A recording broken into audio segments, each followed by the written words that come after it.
Queridos irmãos, o nosso tema de hoje talvez, num primeiro momento, parece uma contradição em termos, que é o benefício da provação. Mas que coisa boa tem em passar por uma provação?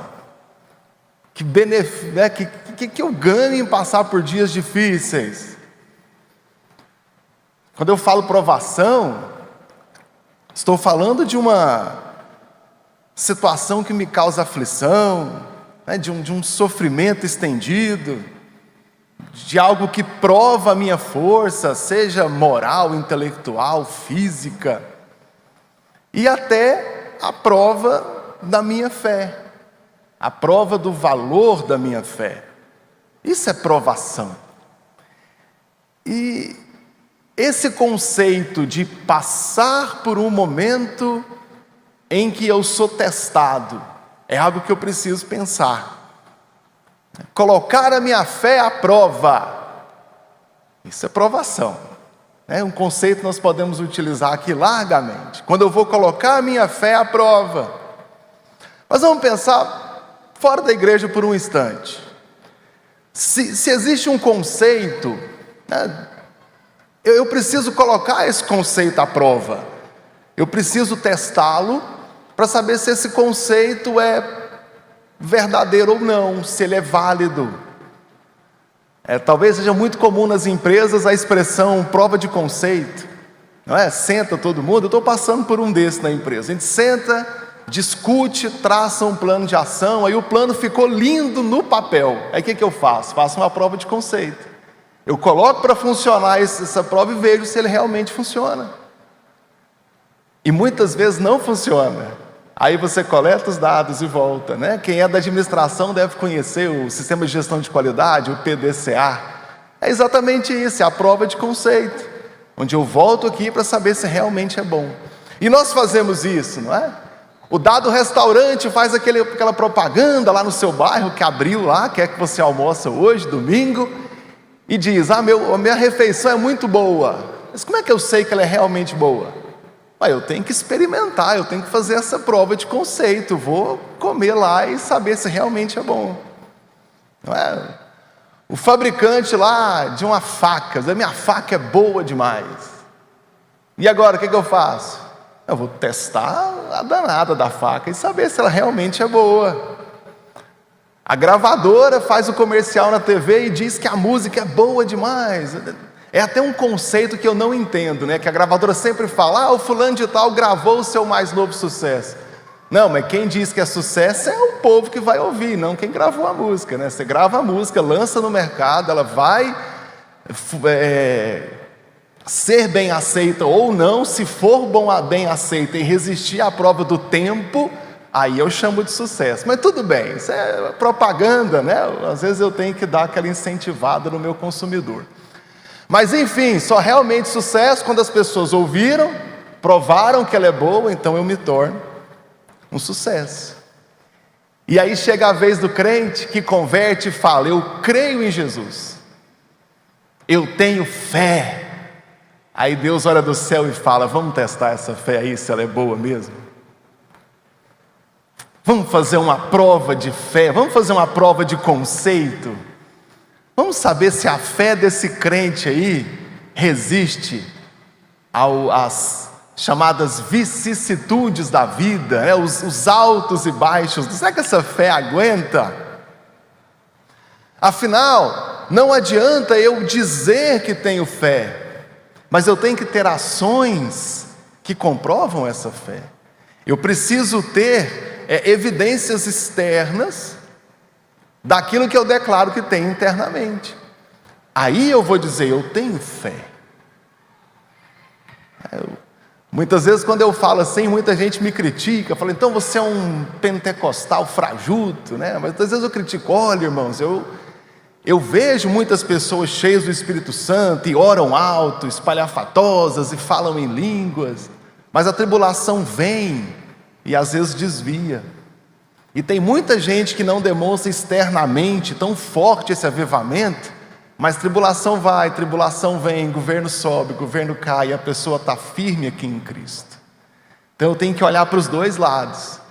que a fé verdadeira é aquela que sobrevive aos dias difíceis, de que a fé genuína é aquela que acontece tanto por dentro quanto acontece por fora. Essa fé que foi provada. Eu quero ler com os irmãos Tiago capítulo 1, assentados mesmo, é claro. Tiago capítulo 1. Tiago capítulo 1, segundo a tradição não confirmada, mas uma tradição muito forte, que esse Tiago aqui é irmão de Jesus. E curiosamente foi convertido depois da morte de Jesus. Mas pensando bem, o que te faz pensar que seu irmão mais velho é o Yehoshua profetizado lá em Isaías, né? Que dorme com você, que come junto, que trabalha. Aí quando ele viu Jesus ressuscitado, ele falou, agora não tem como negar. Então se a tradição estiver correta, esse Tiago aqui, eu não tenho dúvidas, né? Mas muitas vezes existem críticas e eu preciso ponderar aqui. Tiago capítulo 1, versículo 2. Meus irmãos, considerem motivo de grande alegria o fato de passarem por diversas provações, pois vocês sabem que a prova da sua fé produz perseverança, e a perseverança deve ter ação completa, a fim de que vocês sejam maduros e íntegros, sem lhes faltar coisa alguma. Tiago escreveu esse livro aqui mais ou menos entre 42 e 64 depois de Cristo. Então, bem recente na história, se a gente pensar que Jesus foi crucificado em 33, os primeiros anos da igreja, né? Um pouco depois da primeira década de cristianismo. E Tiago já escreve essa carta aqui.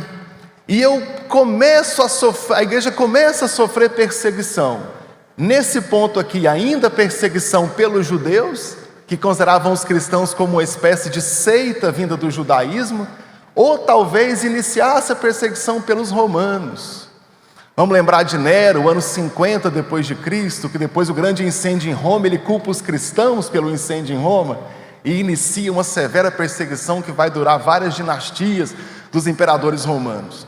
Então eu tenho o início das perseguições contra a igreja. E Tiago então olha para a igreja e ele tem o início das perseguições, problema de relacionamento entre os crentes, do crente rico maltratando o crente pobre, de problemas entre eles diversos, problema de fofoca dentro da igreja, problemas, e são todos tratados no livro de Tiago. Algumas pessoas voltando para o judaísmo por causa da perseguição. Eu converti ao cristianismo, a perseguição vem, e eu volto para o judaísmo para ficar livre da perseguição. Tinha esse problema. Então Tiago escreve a carta com esses dois objetivos básicos, que é tratar problemas da igreja, de relacionamento interno, e fortalecer a fé dos irmãos contra a perseguição que estava acontecendo, para que os irmãos permanecessem firmes na fé que tinham aceitado. O livro de Tiago, então, ele orienta quanto a esse verdadeiro evangelho, como servir a Deus corretamente. Então, tanto em problemas internos de relacionamento, de clareza na fé, de prática cristã, quanto externo, que é ter força espiritual para resistir à tribulação. Então Tiago começa a carta dele e fala isso. Eu gosto muito do livro de Tiago, já passei um bom tempo estudando só Tiago. Ele traz bons ensinos práticos para a igreja. Eu até falo no seminário sempre que se pelo menos uma vez, 2 vezes por ano, uma vez por semestre, todo mundo lesse o livro de Tiago. Tem 5 capítulos, segunda, terça, quarta, quinta e sexta. Bom, sua vida vai mudar. Você nunca mais vai ser o mesmo crente, se conseguir estudar e praticar o que Tiago fala aqui. Sempre que eu leio o livro de Tiago, a impressão que eu tenho é de um pastor de congregação, num culto de ensino, corrigindo os exageros e as falhas que ele, enquanto pastor local, está vendo na igreja. Os irmãos vão perceber isso, tratando problemas do dia a dia. e sendo muito firmes com a igreja. Apesar da perseguição, apesar dos problemas, Tiago é incisivo quanto à conduta moral e espiritual, quanto à prática cristã e quanto à fé genuína, quanto à fé verdadeira. Mais curioso é que Tiago tem 108 versículos e ele tem 54 mandamentos. E praticamente metade do livro é de mandamentos. Versículo 2, meus irmãos, Tiago capítulo 1, versículo 2, meus irmãos, considerem motivo de grande alegria o fato de passar por diversas tribulações. Engraçado que, diferente de Paulo, que sempre se apresenta como sendo o apóstolo de Cristo, pela vontade de Deus, essa fórmula repete várias vezes, Tiago, por 14 vezes, uma vez a cada 7 versículos, ele se apresenta como irmãos. Ele chama a atenção da igreja chamando de irmãos. O objetivo dele aqui parece ser muito claro, que é despertar o sentimento de irmandade, de união entre os irmãos, de comunhão com a igreja. Até porque uma das denúncias aqui era briga, era relacionamento entre os irmãos. E é muito claro para nós que a vida cristã tem que ser em comunhão. Os crentes têm que viver congregados e se ajudando mutuamente.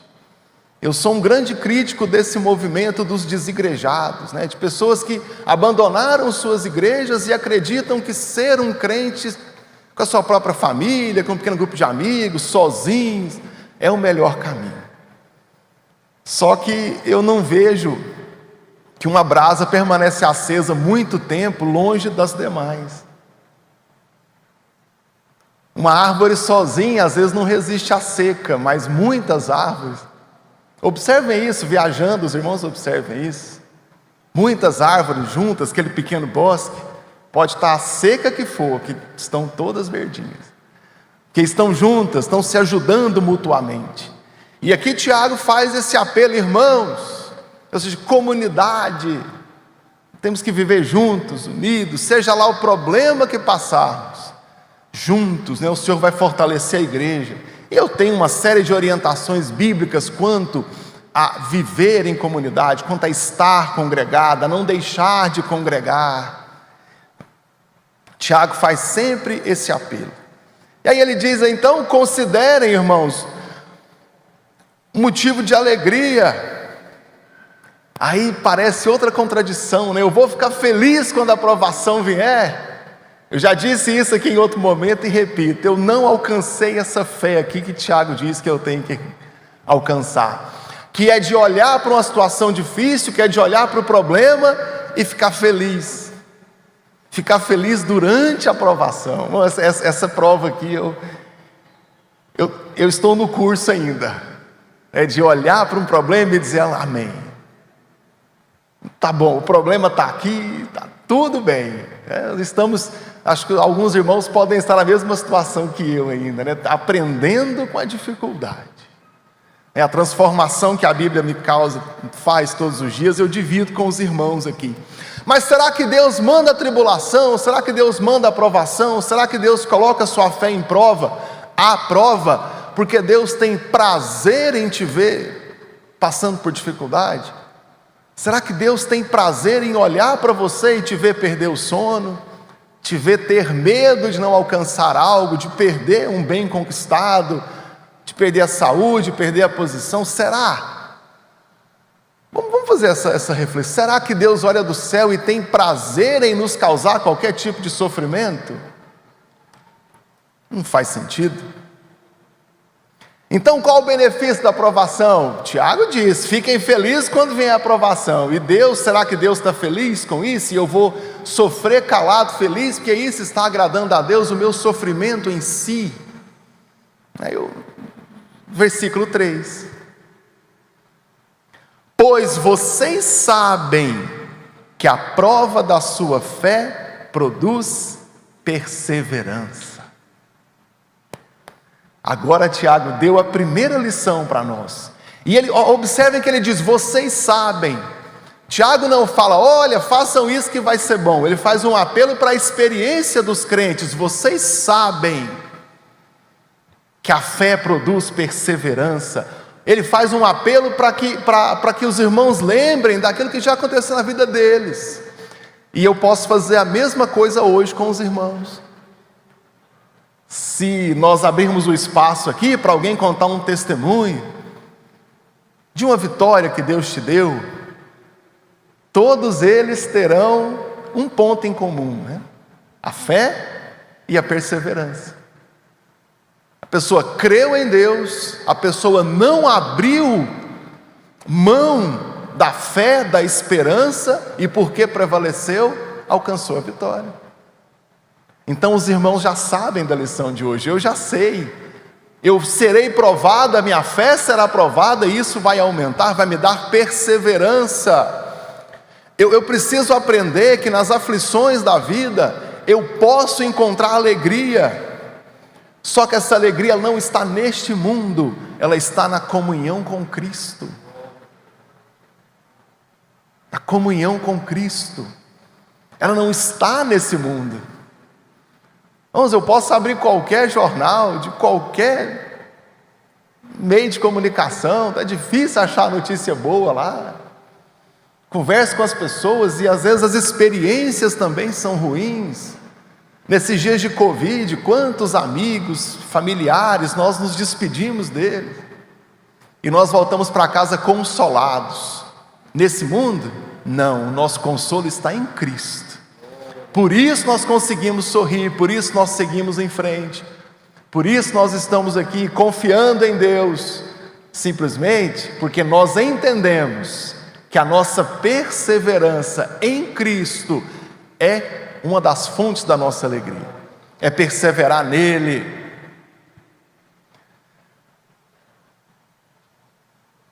Pois vocês sabem que a prova da sua fé produz perseverança.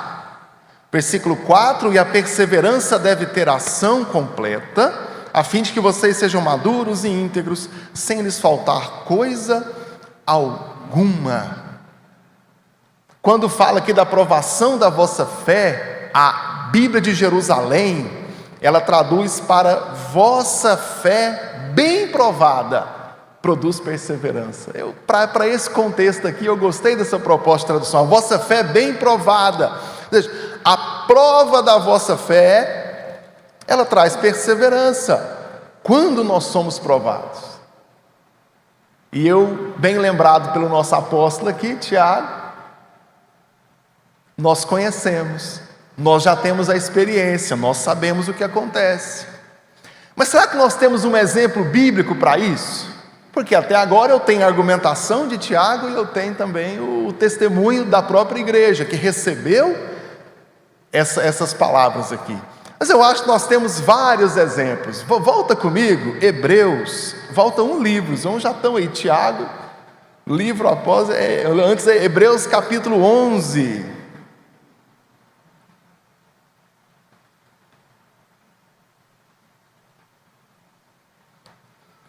Aliás, para ficar bem completo, olha o capítulo 10, versículo 39. Hebreus capítulo 10 e o versículo 39. Nós, porém, não somos dos que retrocedem e são destruídos, mas dos que creem e são salvos.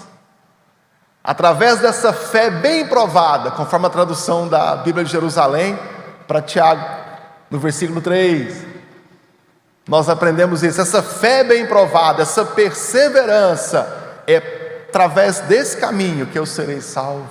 Aquele que não tem a fé sólida, que não tem a fé genuína em Deus, ele vai retroceder, vai desistir.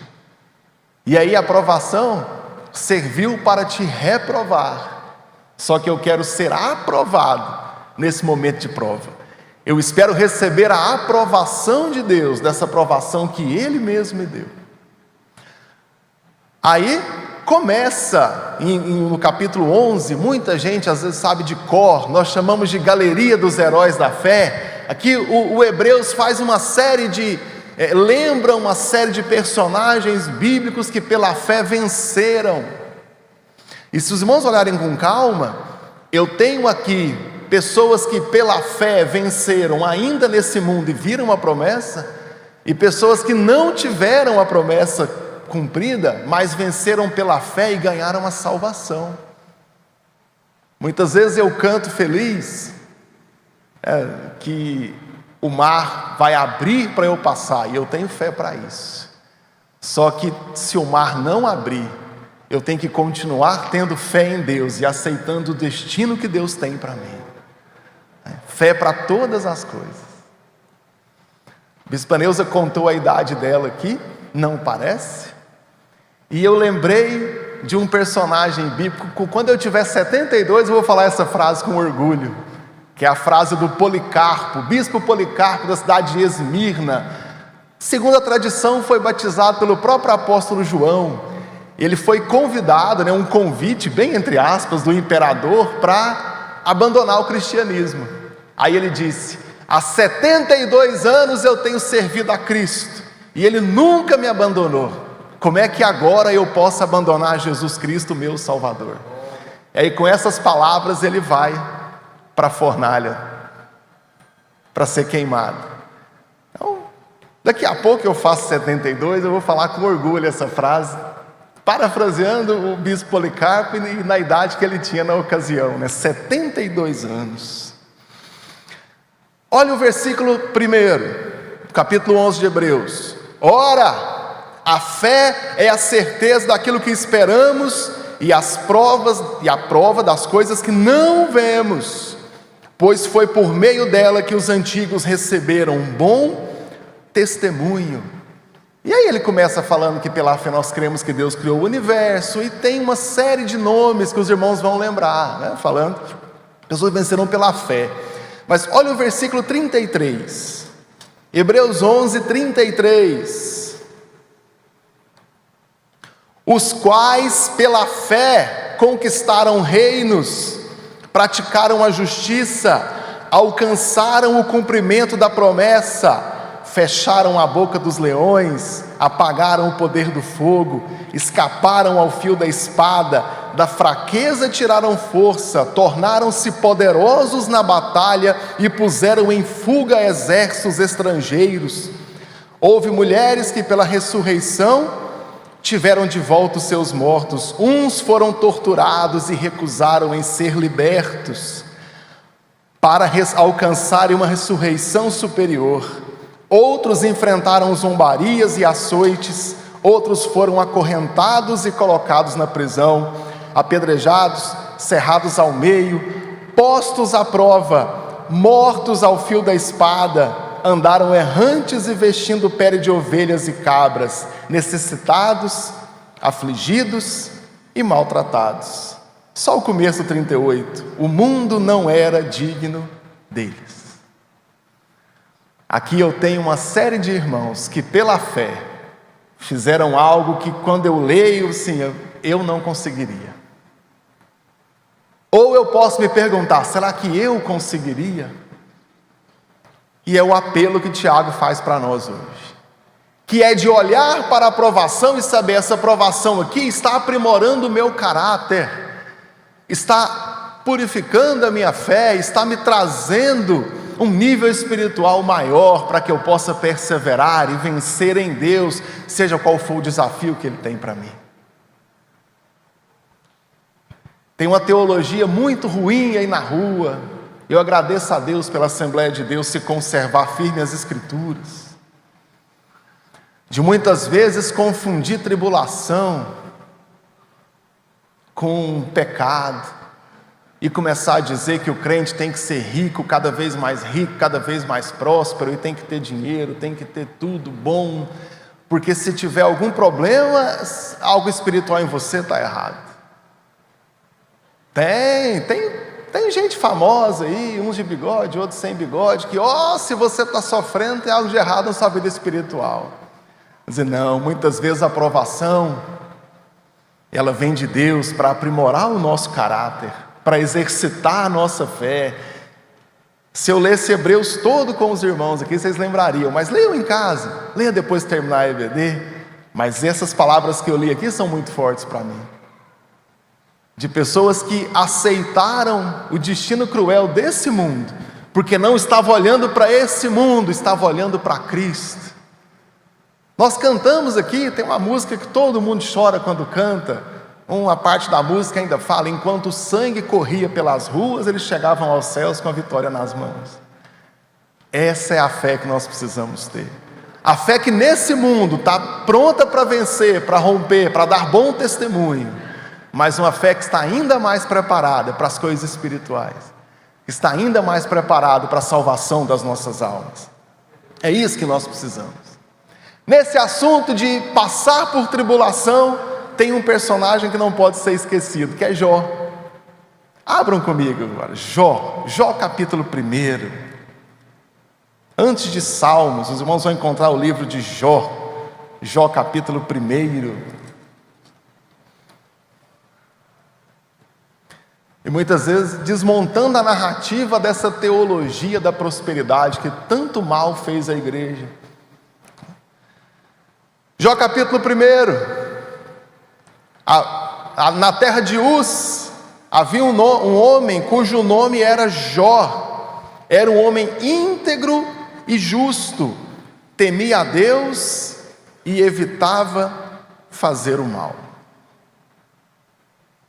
Logo no versículo 1, eu tenho um resumo de quem era Jó. Alguém conhecido por sua integridade, por sua justiça e por ser alguém que evita o mal.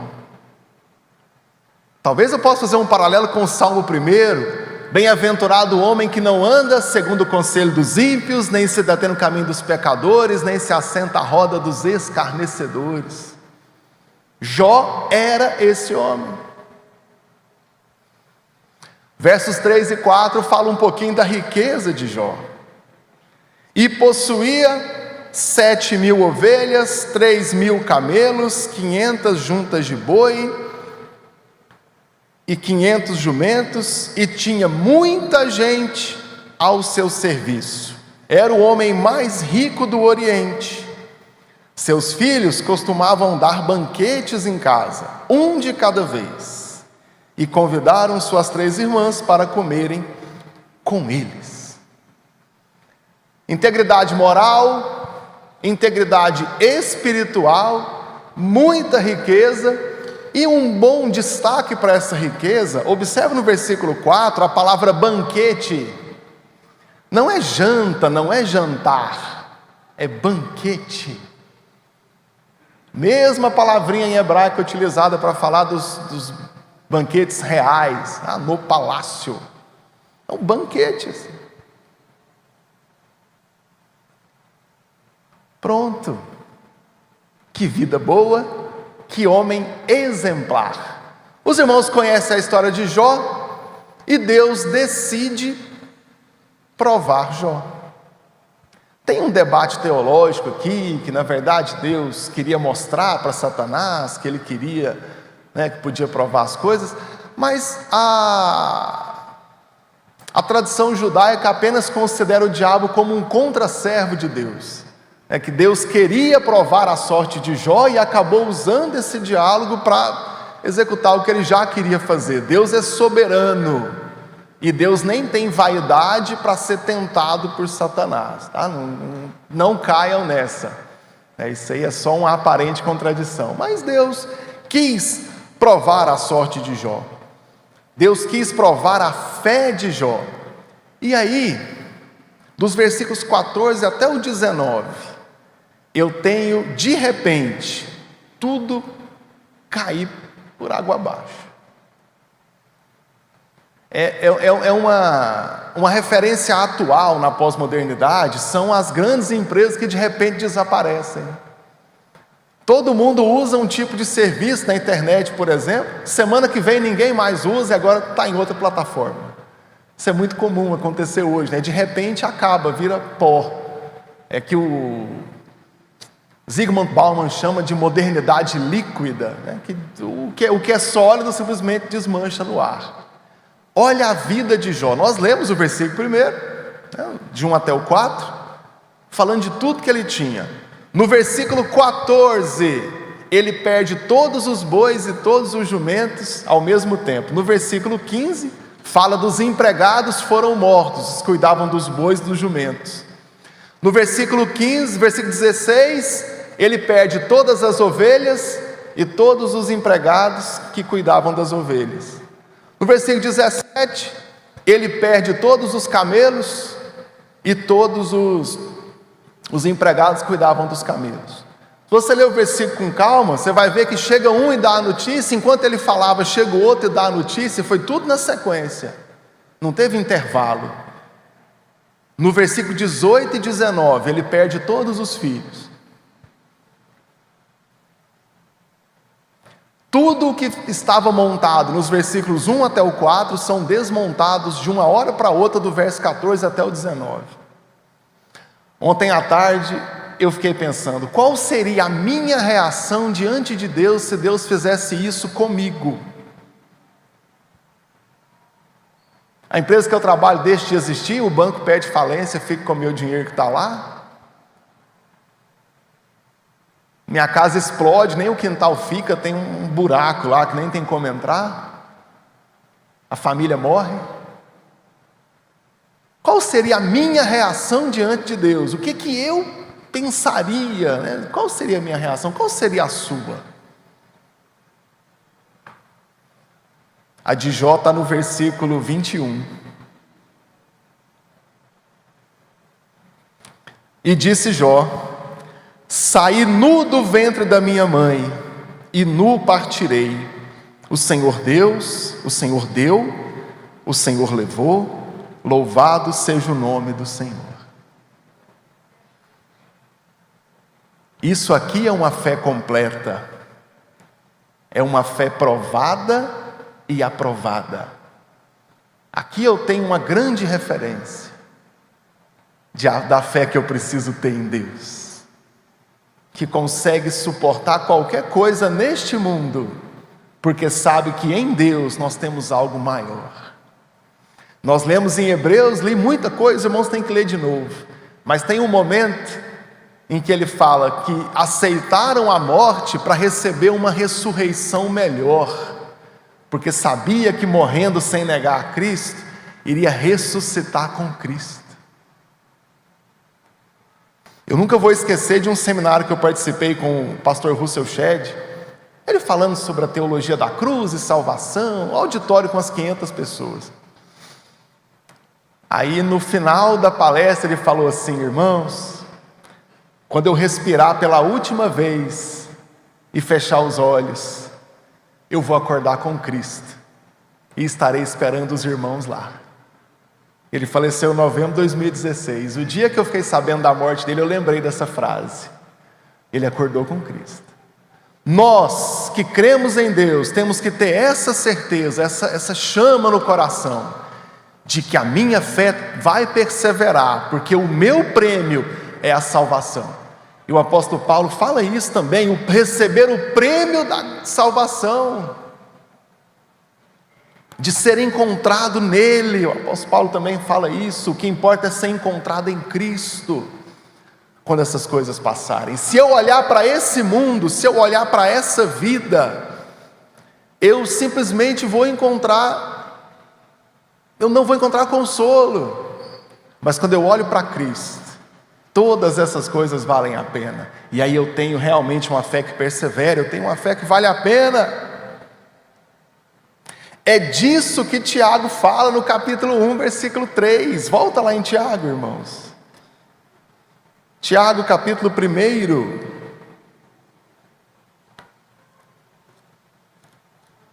Tiago,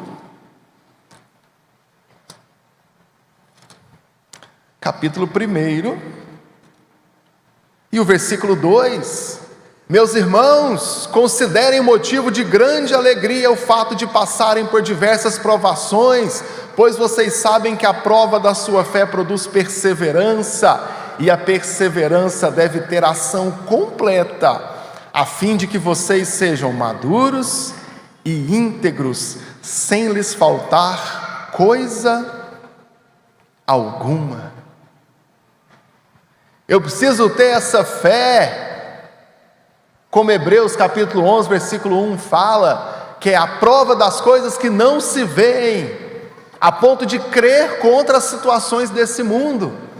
Romanos 4, versículo 18, o apóstolo Paulo nos fala que Abraão creu contra a esperança. Na mitologia grega, na história da Pandora, não se fala da caixa de Pandora, que tinha todas as virtudes do mundo, aí ela deixou cair a caixa, perdeu tudo e recuperou só a esperança. Então hoje nós temos a esperança. Isso é filosofia, né? Para nós, o apóstolo Paulo diz que nós ainda restam 3 coisas, que é a fé, a esperança e o amor. Abraão teve um momento que nem esperança teve, e mesmo assim continuou crendo, creu contra a esperança. Será que eu preciso orar a Deus hoje, para que eu esteja pronto para crer contra a esperança, pronto para perseverar contra qualquer coisa desse mundo, e continuar tendo fé em Deus, pronto para vencer acima de todas essas coisas. Nota uma coisa que o Tiago diz no versículo 2, eu estou lendo na NVI, ele fala: o fato de passarem por diversas provações. Tem uma tradução do Almeida que ele traduz para quando passarem por provações. Tiago está nos lembrando que provação não é uma coisa que você faz uma vez e não faz mais. É quando, é o fato de passarem, porque ele sabe que os problemas da vida vão e vêm, que as tribulações vêm, que as provações vêm. Então Tiago entende aqui que as provações acontecem de tempos em tempos. E se eu disser o contrário para os irmãos, agora, eles podem até aceitar, os irmãos são muito educados, muito polidos, não vão me contestar aqui. Mas o coraçãozinho de todo mundo sabe, não, isso é conversa fiada, isso é papo para boi dormir. Porque a gente sabe que a provação vem de quando em quando, que a tribulação vem de quando em quando. Só que também ele diz que essa provação produz perseverança. Eu preciso ter fé, é através da fé que eu enfrento os problemas da vida. E quanto mais eu exercito a minha fé, mais preparado eu estou. E aí Tiago diz isso, porque a fé produz perseverança. E é essa perseverança que nós precisamos ter. E esse é o grande benefício da provação para a nossa vida. Porque eu vou aprender a ser um crente que persevera. Irmãos, no mundo nós sabemos isso. Quem é que passa no concurso? Quem não para de estudar até passar. Quem é que consegue perder peso? Aquele que persevera na dieta. Essa parte é difícil, né, irmão? Isso é mais complicado. Mas na dieta não é só um dia, são meses. Assim, fala com o seu educador físico aí, que ele vai te lembrar isso, né?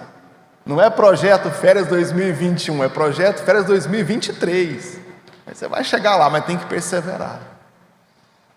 E aí, quando eu falo de fé, a regra é a mesma, é perseverança, é resistir aos dias difíceis, é lutar, é ter essa força de vontade, mas aqui no contexto espiritual, de sobreviver à provação, de passar por esses dias difíceis.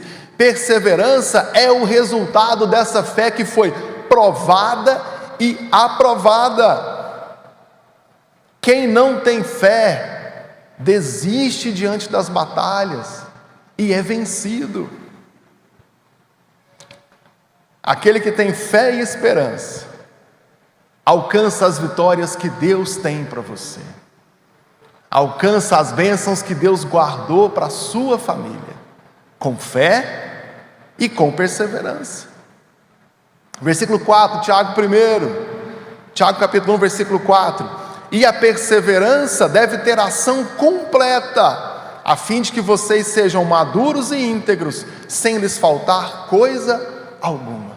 E aqui Tiago faz um apelo agora para o nosso caráter cristão, para que nós possamos ter esse caráter completo. E ele me dá 3 pontos, que é maturidade, integridade e ser alguém completo, que não falta nada. Aí ele diz que sejam maduros e íntegros, sem lhes faltar nada. Chegando muito perto do caráter de Cristo. É assim que nós chegaremos lá. São os altos e baixos da vida. Martinho Lutero faz um paralelo aqui em Tiago, e ele diz que a vida do crente é de oratio, mediatio e tentatio. São palavrinhas em latim, mas ele diz que a vida do cristão deve ser, ela é forjada pela oração, oratio, pelo mediatio, pela meditação, mas aí a leitura na Bíblia e a meditação no texto bíblico. E o tentatio é o latim para tentação. Eu vou orar, eu vou ler a Bíblia e eu vou vencer as minhas tentações, que os altos e baixos da vida vão fortalecendo a fé do crente, a ponto que ele passa a ter esse caráter espiritual, ou esse caráter moral cristão, posso definir assim também, maduro, completo, íntegro, forte, todos os dias. Bom, isso aqui é uma batalha diária. Nós não somos crentes dentro da igreja, sou crente o tempo todo.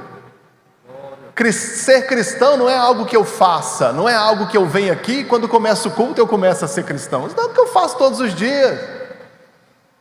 E nós somos assim o tempo todo. Não existe para nós uma divisão entre o que é santo e entre o que é profano. O cristão tem que ser santo o tempo todo. Então tem que ter fé o tempo todo e tem que aguentar e sobreviver a essas questões da vida. Somente assim nós seremos um cristão de caráter totalmente transformado. Só assim nós seremos cristãos maduros e que expressam o caráter de Cristo. Lá em Gênesis 1, quando Deus criou o homem, aí ele diz que nós seremos a imagem e semelhança de Deus. Essa imagem em nós, ela deve refletir a glória de Deus. O nosso caráter cristão, ele deve refletir o caráter de Cristo. Nosso tema de hoje, o benefício da aprovação para o cristão, é exatamente esse: ter uma fé genuína, fortalecida em Cristo, um caráter moldado por Cristo, de modo que nós somos capazes de expressar a glória de Deus em nossas ações, em nosso caráter, demonstrar aos demais o caráter de Cristo, e estar pronto para perseverar neste mundo, porque o meu alvo, os meus olhos, eles estão em Cristo. Os irmãos podem orar comigo, pedindo a Deus que nos dê essa fé, pedindo a Deus que molde o nosso caráter. Pode não ser fácil, mas Cristo vale a pena qualquer coisa nesse mundo. Meu Deus, nos perdoa das vezes em que nós abandonamos o Senhor,